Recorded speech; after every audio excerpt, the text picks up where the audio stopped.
You know all those beautiful fabric scraps you've been saving? Well, I have 3 quick and simple gift ideas that you can sew up in no time at all. I'm Jan Hal and welcome back to my channel. If you're new here, I'm all about giving you tips and tricks that make all your DIY projects easier, more efficient, and less stressful. I'm going to show you how to make these scrappy fabric heart coasters, an eyeglass case, and fabric gift card holders. Each project is full of tips and tricks that maybe you haven't seen before. In this coaster tutorial, you'll learn how to do a reverse applique method that you probably haven't seen before and which I really love. You'll learn how to apply binding in a simple way, and you'll even learn how to do a little sewing machine quilting if you want. In the eyeglass tutorial, you'll learn how to do Sew As You Go Quilting. And for the gift card holder, you'll learn how to apply cam snaps and learn how to make a bow tie closure. So without any further chit chat, get out your fabric scraps, your sewing machine, and let's get started. For the gift card holders, the items and materials you'll need are, you'll need fabric, of course, and you'll only need 2 5x7 pieces of fabric, some interfacing. This is a lightweight iron-on interfacing. You can make them with or without. I like to use it because it does give some structure to the envelope. I have a free pattern that you can download and print. I'll put the link in the description below. Easy to get. You'll need a few pins, a pair of fabric scissors, a sewing machine, and some kind of measuring device. And to put a snap in your gift card holder, you'll need an iron and an ironing board. I love to use these cam snaps. Now, I've used them in tutorials before. I have a specific tutorial showing you all the details about this, but you'll only need 2 sets of snaps. So you'll need snap pieces that look like this, and you'll need a male and a female piece. And of course your plier applicator and an awl to poke the holes in with. And you'll need 17 inches of ribbon. Let's go over the process. It's quite simple. I have cut out a lining and an outer piece. Now you can have these both be the same color or the same print if you want to, but it's kind of fun to switch it out and do 2 different prints or colors. I have cut out a piece of iron-on interfacing, and you want to cut that out about 1/4 inch smaller than the actual piece that you're ironing it onto. And you can use the guide on the pattern. When you iron on the interfacing, there's a bumpy side and a smooth side. You want to put the bumpy side onto the wrong side of the fabric. You want to follow the instructions on the iron-on interfacing, and I will put the link in the description below on the interfacing that I like. And if you want to add a tag like I like to do on my projects, you can have that tag handy. And I have a tutorial showing you how to make these tags. They're really easy to do. Place one of the pieces right side facing up, the other right side facing down. Line up the edges. If you are going to add that tag, you'll want to add that and place that in the lower section, and on the pattern it will guide you to where to put that. Of course you can put it anywhere you want, but I'm going to place it with the fold of the tag facing in. I pin that in place, or you can clip it. We're going to start over here and leave about a 2 inch, 1.5 to 2 inch opening to turn it right side facing out. And so we'll start sewing here. We're using a 1/4 inch seam allowance, and we'll go up to this corner and around and come back here. I'm going to put a red pin so I don't forget and sew that opening closed, and I'll start about right here. I'm using a 1/4 inch seam allowance. I'm using my regular foot, but I have adjusted my needle over to the right. If your sewing machine has that ability, you can do that, or you can just use your 1/4 inch presser foot. I'm going to back stitch at the beginning.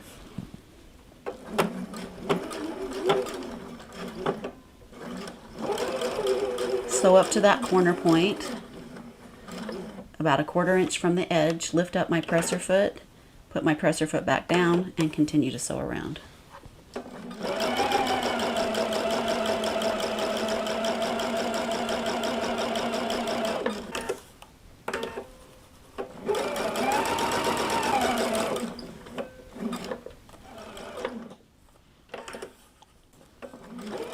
going to sew up to that pin, but I'm going to take it out so I don't break my needle, and then backstitch. Now we're going to trim down the seam allowance just a little bit. I'm going to clip the corners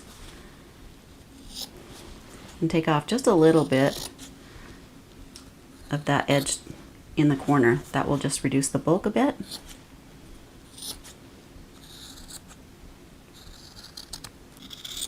And then on this curve, I'm going to take some inward little clips, making sure I'm not cutting into the seam, just to help that lay flat when we open that up and press. Now we're going to turn it right side facing out. You can use your little turning stick if you want. I've shown you how to add a cam snap to the gift card envelope. If you don't have cam snaps or you want to use a ribbon instead, I'm going to show you how to do that now. I have applied my tag. That's optional, of course. I'm putting the right sides together. And I have cut a ribbon 17 inches. I'm going to measure out 11 inches and make a fold there. I have my pieces right side together, and I'm going to place that fold of the ribbon with the short ribbon on the bottom. I'm going to extend that out past the fabric just a little bit, and then bring the right side on top. Make sure the ribbon is centered and on that point, and clip it in place. I'm going to gather that ribbon up so it doesn't get caught in my seams, and put a little piece of masking tape on it. Line up your edges, and remember to leave a little section over here on the side unsewn to turn it right side facing out. And I'm going to put a few pins in there just to help remind me. Start at that one pin and go all the way around using a 1/4 inch seam allowance.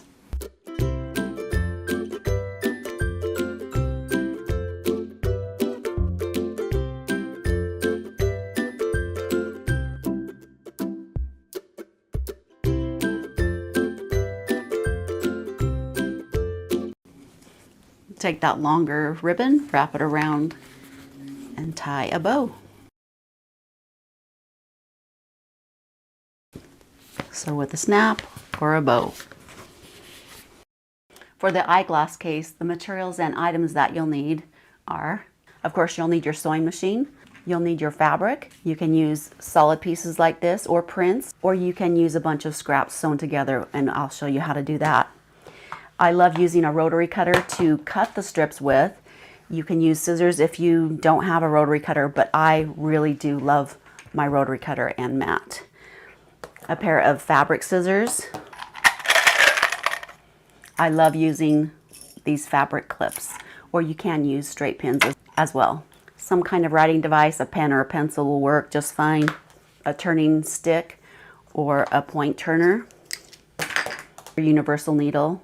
And I like to use an 80 or 90. You will also need some kind of fabric stabilizer. I really like this, soft and stable. You could also use cotton batting or even a couple pieces of flannel. And it's always good to have on hand a seam ripper. We all make mistakes, and these work really well at helping you unpick a few stitches if you need to.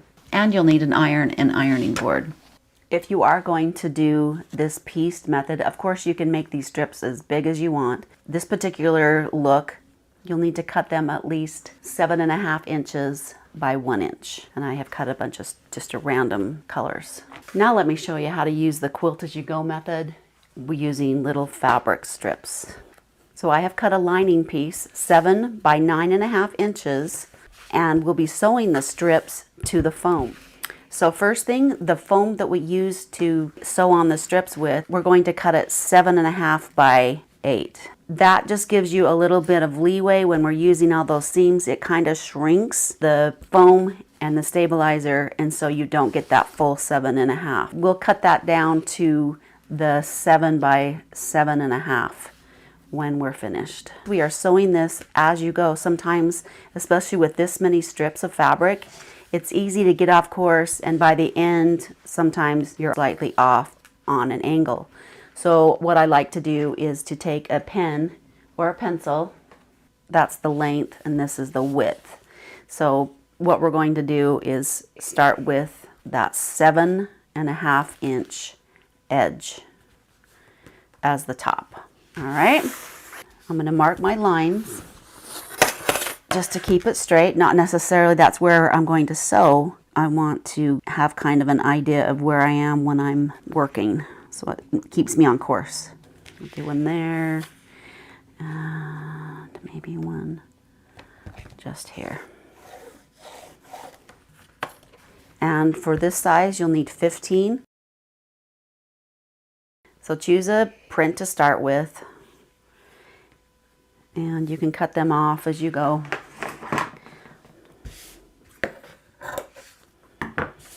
Place the edge right side up on this first piece, and then choose another color that's going to go next to it. I'm going to make sure those are lined up and parallel. Clip them in place. I just like to do it without clips and just do it as I sew. You're going to be using a 1/4 inch seam allowance and sew down that right side. There are a couple of ways that you can sew that 1/4 inch seam. I like using my presser foot that's already on my machine. You can use a 1/4 inch presser foot if you want, or you can use your regular presser foot. And see these lines? I'm going to adjust my needle so it's not at the center, but over to that red line, and that will be my 1/4 inch seam allowance. So you can see how that's moving over as I adjust that. Since there is a little bit of fabric, I won't need my starter pieces. I'm not even going to backstitch.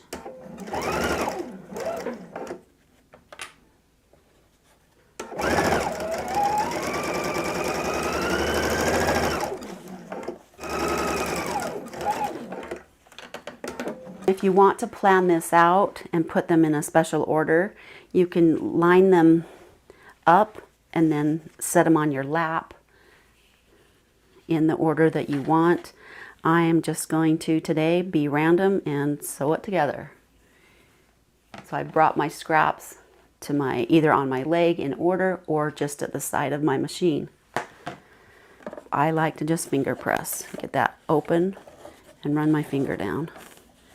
Line up the edge, right side facing down on top, and sew the next strip. It's really important that as you sew that you keep that bottom piece pulled over and flat. And just continue this process till you have all your strips sewn on.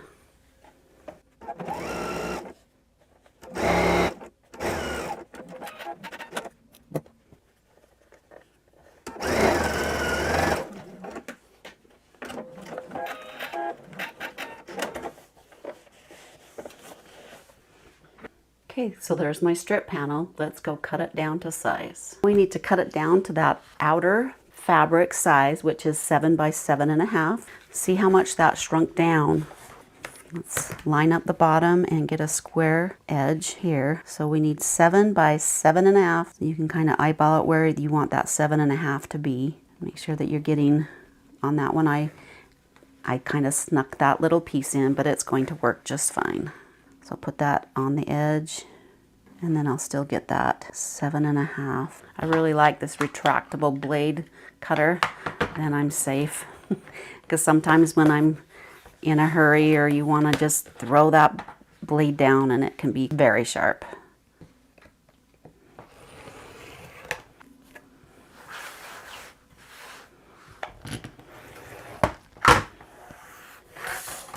All right, we have our panel. Now we need to add the lining. Take your lining piece, right side facing up, top piece facing down, line up the top edge, side edges, and mark your 1 inch seam allowance.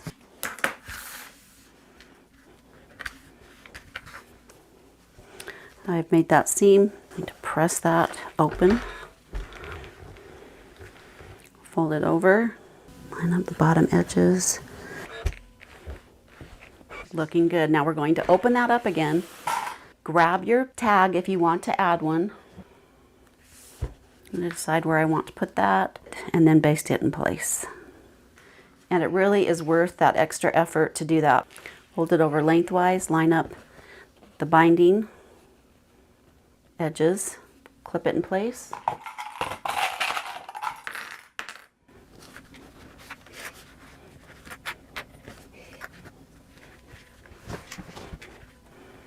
I'm going to set up my no-sew zone with my pins, reminding me not to sew between those points.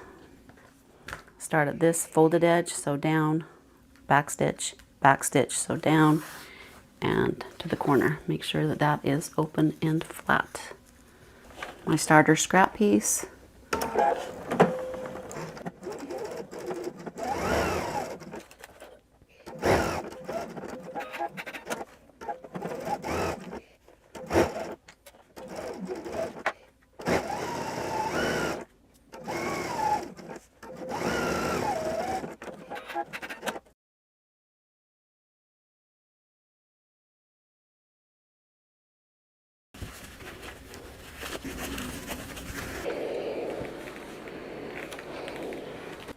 Fold those edges that you pressed together and just top stitch along the edge to close it up.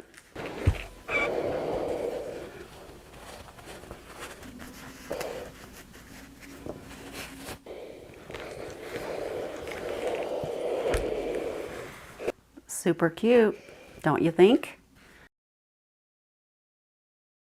Fun gifts. They are quick and fun to make up. I think once you make one, you'll be addicted and you'll be making sunglass cases for everyone. You can do the same thing with your Scrappy fabric panels. Find my tutorial on how to do that. Really easy to do. Just cut a piece the size that you need for that front panel and look what you can come up with. The color combinations, the scraps of fabric choices are endless. What a great way to use up your fabric scraps. Now let me show you how to make these Scrappy fabric heart coasters. Let's go over the materials and items that you'll need.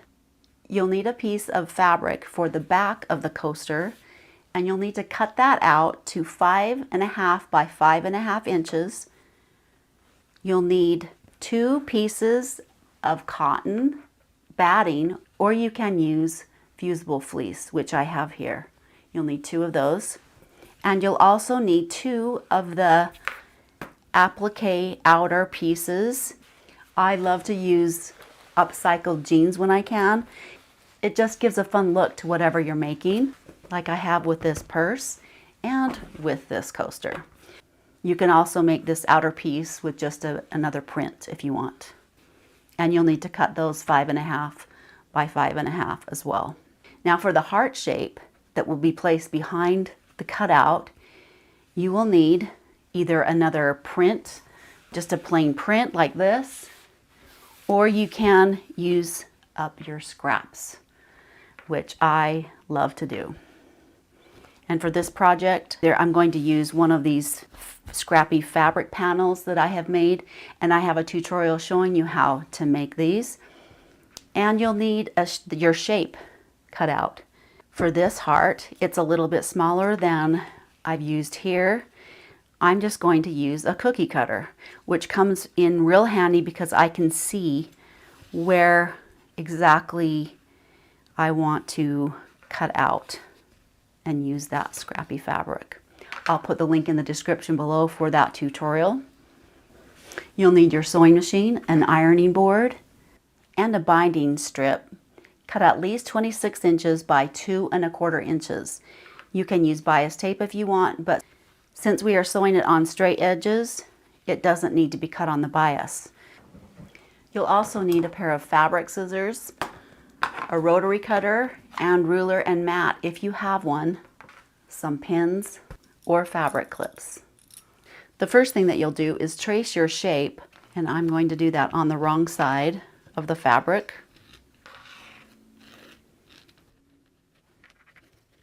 And you can just use a pencil or a pen, or you can use a fabric pen if you wanted to. Then I'm going to place the right sides together, put a couple pins in, and then we'll just be going to the sewing machine and sewing all the way around that shape and backstitch at the beginning and at the end. I'm using just a universal 90 needle and a regular straight stitch, and it doesn't matter where you start.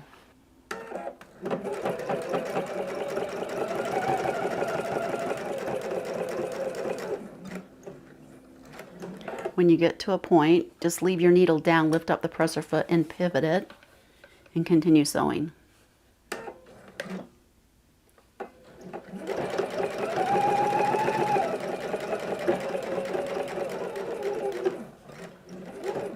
Take your time going around those corners.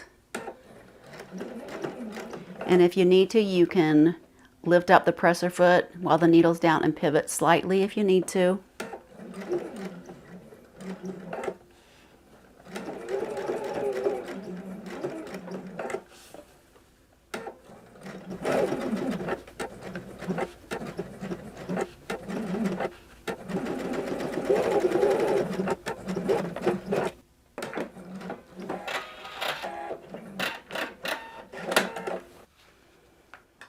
Now I'm going to take my fabric scissors, fold that shape just so I can make a little notch and cut out a little portion. Then it will allow me to stick my scissors in there and cut around, leaving a 1/4 inch seam allowance.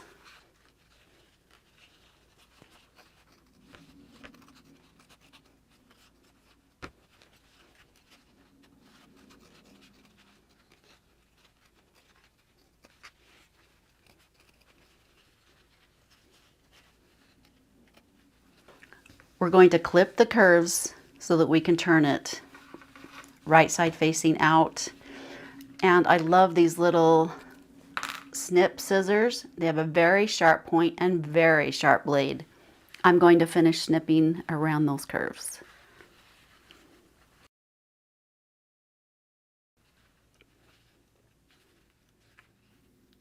I don't have to go all the way down because those are straight. When I get down here, cutting down to that point and notch out just a little bit of fabric there to get rid of some of that bulk. I'm going to flip one of those fabrics inside.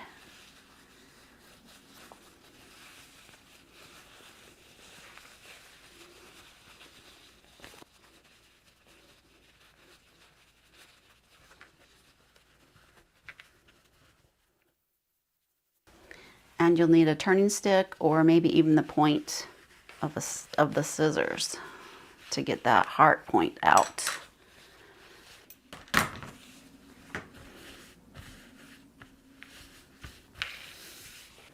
going to pull out the edges and give it a good pressing.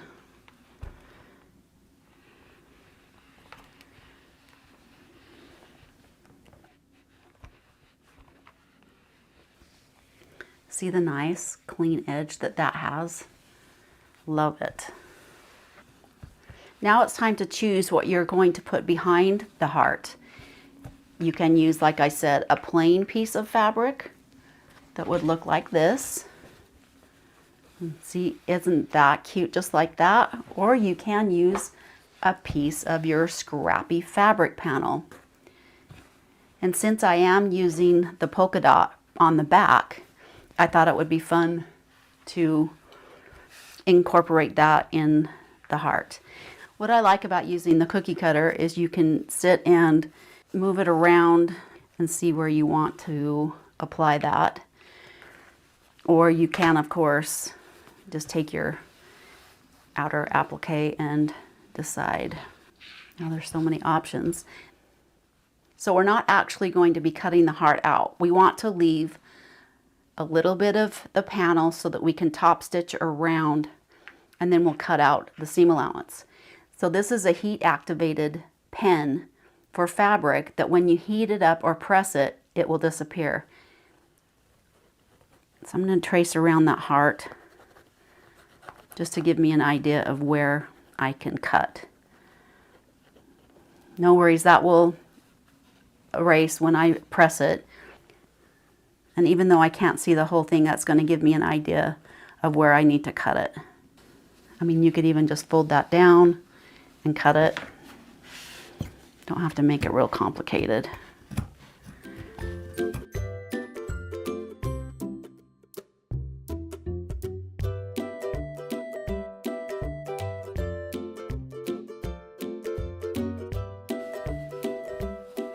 You can take it to the sewing machine and sew around. I've set my sewing machine to a straight stitch, but it's a stitch that's going to double stitch, so it makes the stitch a little bit thicker and more defined. You could use a blanket stitch on your sewing machine. You could do a blanket stitch by hand or just a regular top stitch. Whenever you top stitch, I recommend holding that top thread for the first couple stitches so the thread doesn't bunch up on top. I'm going to locate where I need to be, put my presser foot down, and you'll want to stitch just about 1/8 of an inch from the edge of the heart. So I'm going to use that little red guideline on my presser foot. Hold your thread.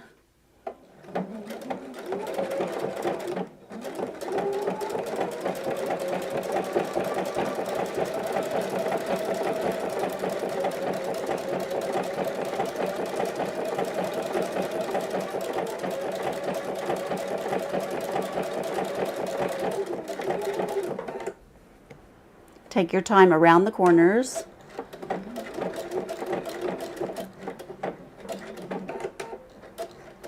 And if you need to lift up your presser foot and pivot a little bit on those tighter curves, you can.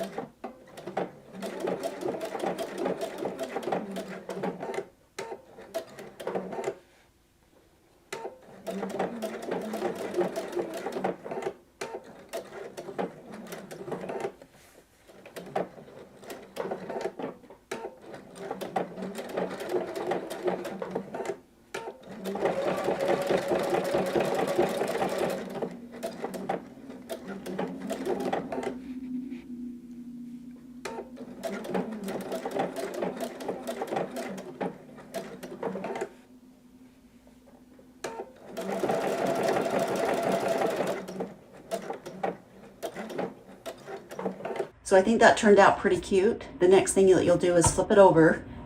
I'm going to trim away both the quilted fabric, your backing fabric of your heart, and the first layer of the denim. Leave a 1/4 inch seam allowance. These little pointed scissors are the best for this type of stuff. They're sharp little guys, and we'll get into these little places where a long pair of scissors, you don't have much force on that tip, so it's hard to get places like this with thicker fabric.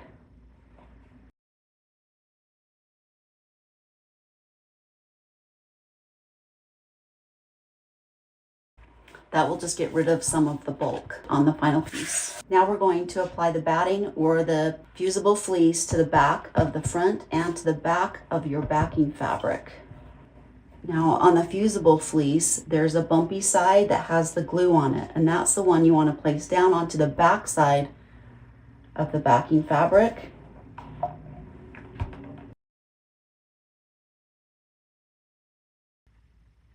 And I'm just pressing. I'm not ironing back and forth so it doesn't shift the fabric. Set that aside. And let's do the same thing on our front piece, bumpy side facing down. Okay, now we're going to the sewing machine, and I'm going to show you how to do a little sewing machine quilting. You could just leave it like this, especially since it's a fusible fleece. If you were using a quilting cotton batting, you'll want to do some kind of sewing to keep that in place. And I'm just going to do diagonal grids on the back. I'm going to set my sewing machine back to a normal straight stitch, and I'm going to apply this little tool right here that helps as a guide, stitching guide for the lines. You could do a freehand design on the back, whatever you want, but I'm going to just do this, stick that in there and tighten it down. I have drawn the first diagonal line with a heat activated pen, so when I press it, it will go away. That will just give me a good straight place to start. I'm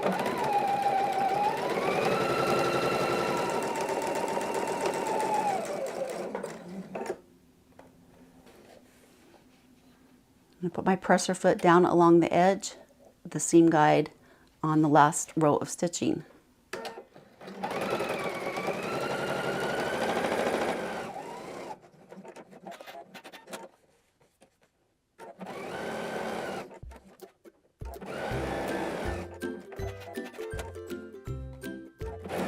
Then I'm going to do a diagonal going this way.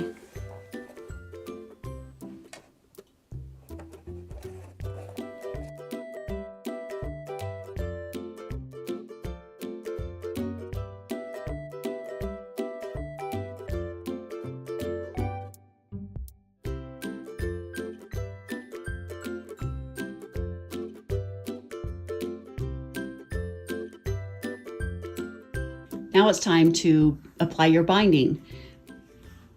Let's get the binding ready. Now I know there's a lot of different ways to apply binding, and some of you might get a little freaked out about sewing on binding. It looks really kind of complicated, but it's not. I'm going to show you a technique that is really simple to do.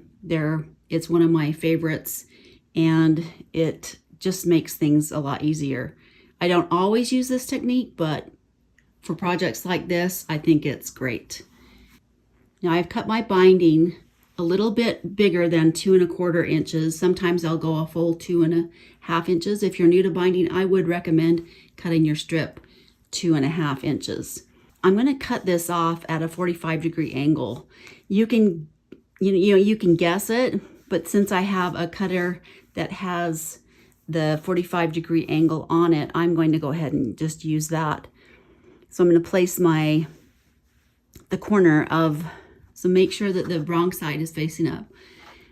I have the corner of the strip right there, and then I'll take my straight edge and line it up on that 45-degree angle.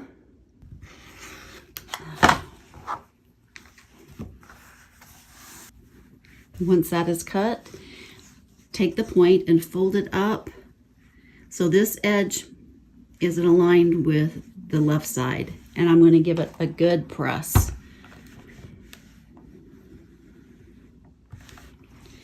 And then fold it in half.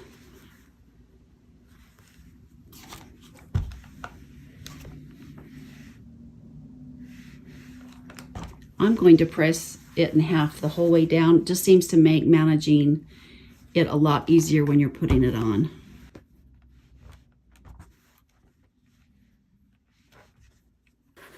Now you can apply it to the back side or the front side. There's some advantages of sewing it to the back side first. Then you can flip it around and just top stitch, or you can flip it around and hand stitch. There's a couple different ways. I really like hand stitching, so a lot of the times I'll sew it to the front and then flip it to the back and then hand stitch it. But I'll show you from the back today. So you're going to take your folded edge that we've prepared, and since this is such a short distance to work with, it's going to be a little bit different than applying it to a quilt per se. A little bit more challenging, but no big deal. So we want to come down. I'm going to find the bottom of the heart and apply the binding on that edge. So we want to leave a big tail so that we can tuck the binding in. So I'm going to pull it down just about this much from the top edge. Leave a big portion unsewn. I'm going to put a pin in just to help remind me where to stop or where to start. So that's, probably a good 2 inches, 2 1/2 inches. Start there, and then we're going to do our mitered corner, and I'll show you at the sewing machine how we're going to do that. So I'm going to start right here. The seam allowance will be 1/4 of an inch. You can put on your 1/4 inch presser foot if you want.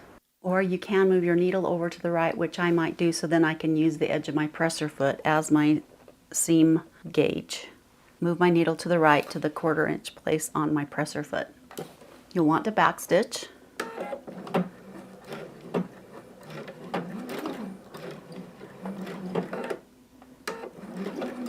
And then we're really close to the corner, so I'm going to sew down, not all the way to the end, but a 1/4 inch from the edge. And you'll get so that you really don't need to measure, but if you wanted to put a pin in there, you could. So it's just going to be about right there.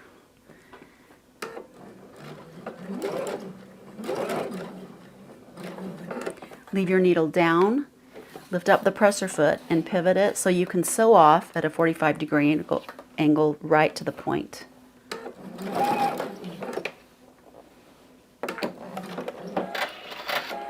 Flip the binding up so you create a little fold there at an angle so it's aligned with this edge, and then you're going to flip it back down onto itself, lining up these edges, this edge and the top edge, and then just continue sewing.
So the little tail we left, I'm going to pull it out of the way for just a minute.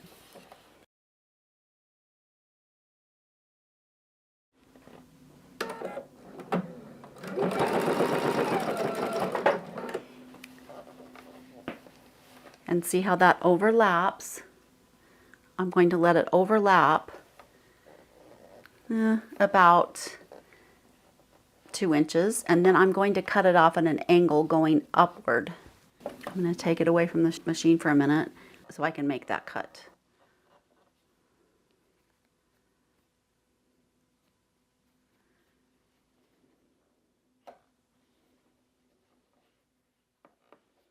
So you can see where that other piece is. I'm going to come down about 1.5 inches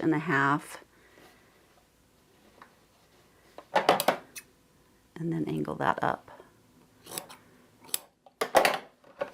like so. Now we're going to open up that little pocket that we made, and then I'm going to slip that inside and tuck underneath. You can take your finger and just run it along the top there so you get a nice clean fold. And then I'm going to start where I finished off, back stitching, of course.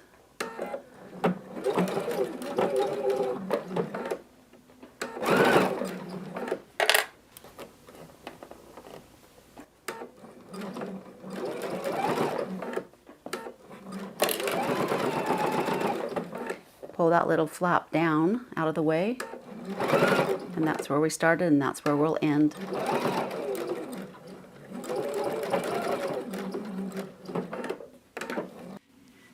All right, now it's time to either top stitch or hand stitch it to the front side. You can fold it over, and what you'll want to do is fold the folded edge just a little past that seam that you made, and you can pin or clip it in place.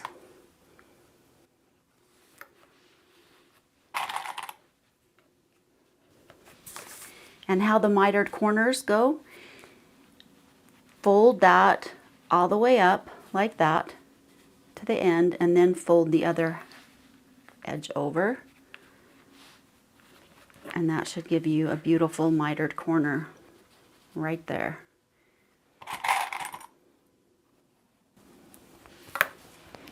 Or another little trick is to use this glue Baste It from Roxanne that I really like to use. You don't want to overdo it. It does wash out when you launder whatever you're making, and it doesn't gum up your needle. Let me just show you how you would apply that. You can either do a little bead of glue or just some little dots.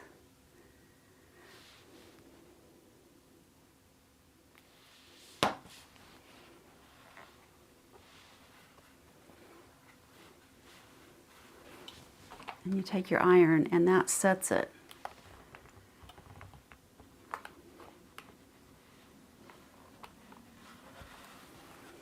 And we'll do the other side.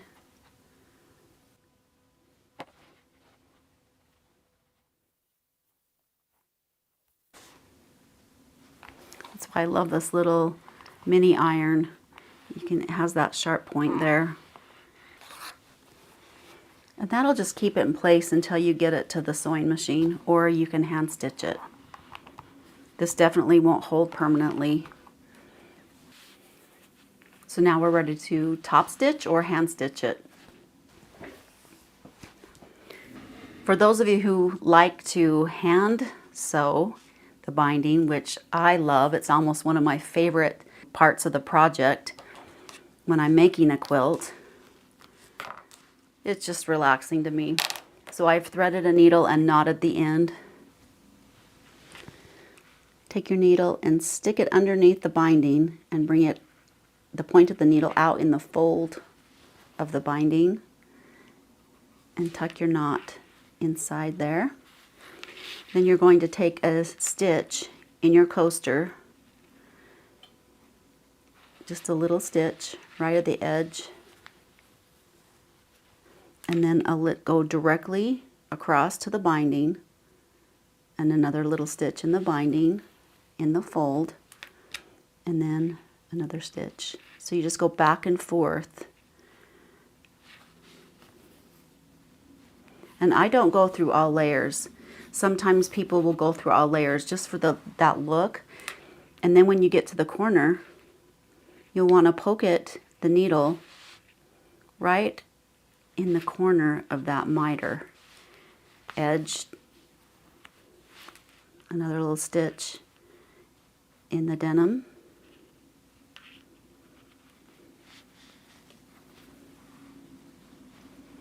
And then a stitch right across into the binding fold. So that's all there is to it. And you'll just continue all the way around. So having that glued edge is kind of nice. Otherwise, I don't clip the whole thing. I'll clip with a couple clips. If it's not glued, sew up to the clip and then just do that as I go. Now let me go to the sewing machine and show you how you top stitch that. When I'm top stitching, I like to use a stitch that's a little bit longer. So I'm going to move it up from a 2.5 to a 3. I'll just start in one corner, and again, a trick is to hold that top thread. You'll want to sew just 1/8 of an inch from the folded edge. Now you can move your needle again left or right, or just eyeball it. And I'm going to use this inner crack of this foot as my guide, and I'm going to move my needle over to the left just a little bit.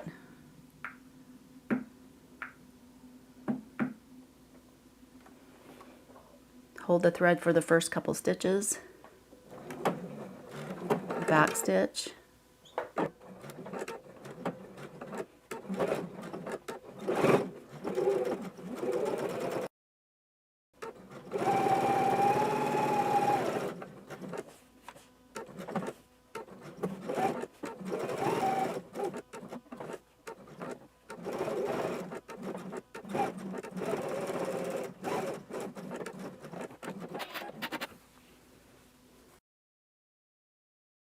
there you have it. 3 scrappy projects ready for your gift making. I hope you enjoyed that tutorial. Thanks so much for watching. If you haven't subscribed to my channel yet, make sure you do that. Click on the bell to be notified when I put new videos up. And if you like my content, make sure you give it a thumbs up and share it with your friends and family. If you want to check out my other DIY projects and tutorials, go to my website, YouMakeItSimple.com. There you'll find patterns and blog posts on a lot of other DIY projects that you might be interested in. Have fun sewing, have a beautiful day, and we'll see you in the next tutorial.